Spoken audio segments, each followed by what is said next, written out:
Dr. Lisa Chen had always wondered why walking felt so strange, but she never questioned it until her daughter asked a simple question that changed everything. Mom, why do we bounce when we walk? Standing on the familiar springy surface that covered every inch of Earth, Lisa realized she had no scientific explanation for why the planet's entire surface was made of interconnected trampolines instead of solid ground.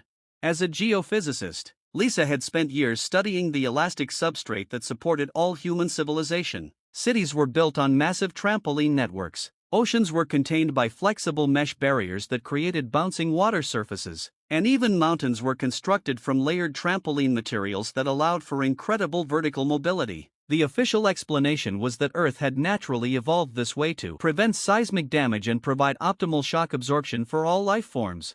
But Lisa's investigation began when she noticed something impossible in the geological records. Core samples from deep drilling projects showed that beneath the trampoline surface lay normal rock and soil. Exactly what Earth should have had. The elastic surface appeared to be an artificial overlay, not a natural formation. More disturbing, the trampoline material contained synthetic polymers that shouldn't have existed before the industrial age, yet geological dating suggested it had been in place for millions of years.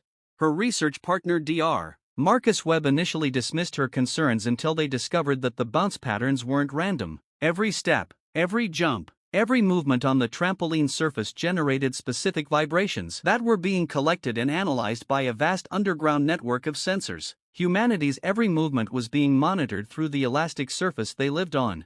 The breakthrough came when Lisa analyzed the vibrational data and realized it wasn't just monitoring human activity. The trampoline surface was actively influencing human behavior by subtly adjusting the bounce intensity in different regions. Areas with higher bounce rates encouraged more physical activity and social interaction, while regions with lower elasticity promoted calm and sedentary behavior. The entire planet was functioning as a massive behavioral conditioning system.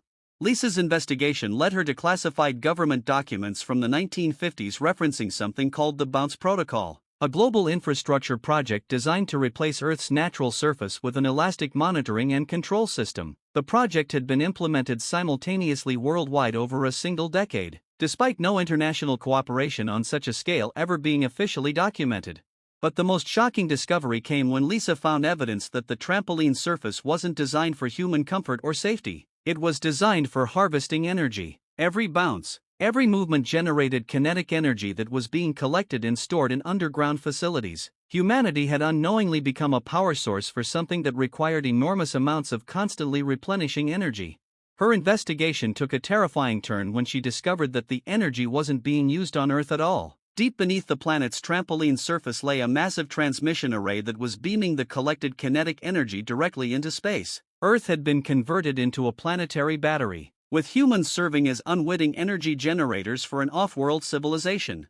Lisa's research led her to Dr. Elena Rodriguez, a 95-year-old physicist who claimed to have worked on the original Bounce Protocol. Elena revealed that the project hadn't been created by humans but had been imposed by visitors from a dying planet whose technology required specific types of biokinetic energy that could only be generated by conscious movement from sentient beings.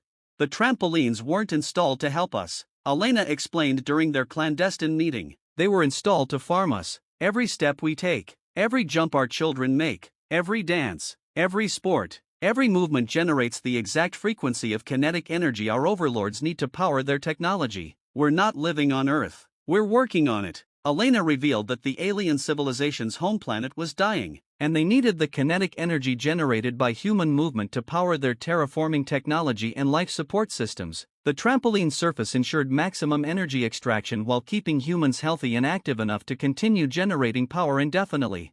But as Lisa processed this horrifying information, she discovered something that changed everything. The energy transmission had recently been interrupted. The alien civilization that had been harvesting Earth's kinetic energy for decades was no longer receiving the power they needed. Their desperate messages, intercepted by Elena's equipment, revealed that their planet's life support systems were failing without the constant energy supply from Earth.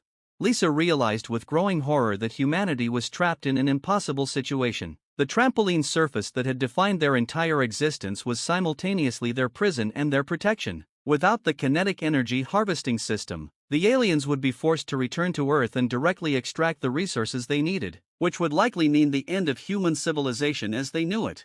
The most shocking revelation came when Lisa discovered that the recent transmission interruption wasn't accidental. A group of human resistance fighters had learned about the energy harvesting and had sabotaged the underground transmission array, believing they were liberating humanity. But their actions had inadvertently triggered an alien invasion countdown.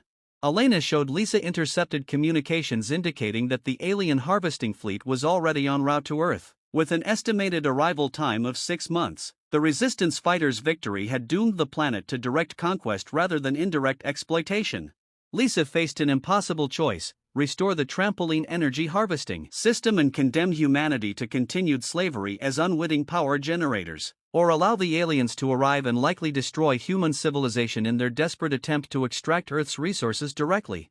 As she stood on the bouncing surface that had defined her entire life, feeling the subtle vibrations that had been feeding alien technology for generations, Lisa realized that humanity's greatest tragedy wasn't that they had been enslaved. It was that they had been enslaved so gently and effectively that they had never even realized they were prisoners on their own planet, bouncing happily toward their own exploitation while believing they were simply living normal lives on an unusual but beneficial world. Don't forget to like and subscribe to the channel. It's easy for you, and this will help me grow the channel so I can release new videos.